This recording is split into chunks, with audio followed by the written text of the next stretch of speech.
पसारी गईली हो।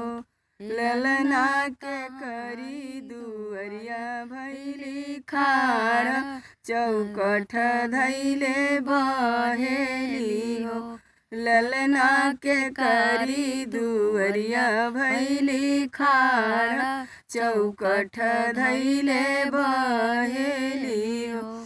शंकर जटवा से उतरली धरती, पसारी गईली हो। ललना दशरथ दुअरिया भैली खाड़ा, चौकठ धैले बहेली हो। ललना दशरथ दुअरिया भैली खाड़ा, चौकठ धैले बहेली हो।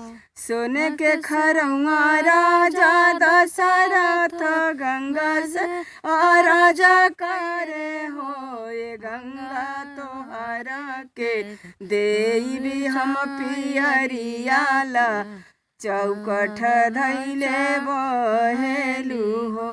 गंगा तोहरा के देवी हम पियरिया, चौकठ धैले बहे।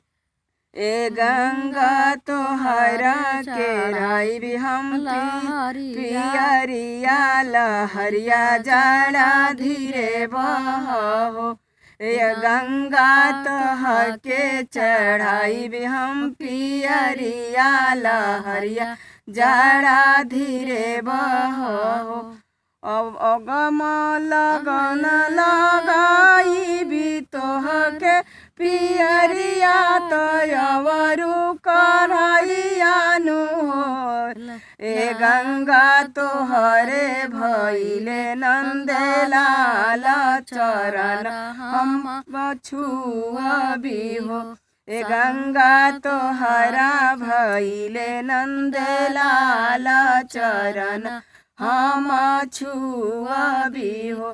सात महलिया के भीतर, पलंग के ऊपर हो। यारे सुतले हंसेल राजा राम, चरण गंगा छुएली हो।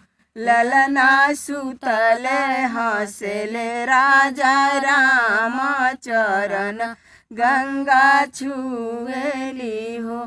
कहाँ से गंगा उतरली, कहाँ पसरी गईली हो। ललना के करी दुअरिया भैली खाड़ा, चौकठ धैले बहेली हो।